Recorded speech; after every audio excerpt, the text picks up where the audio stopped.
Sekarang berada di Perlak apa? Perlak Timur. Ya. Perlak Timur.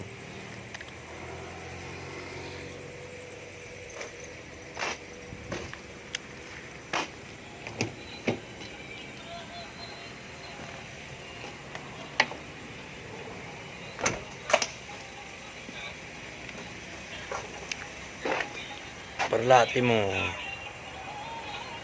Masjid Kebun Ileh. Ya.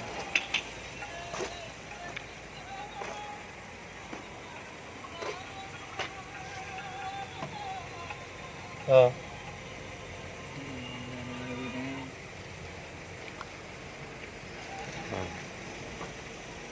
Okay. Thank you.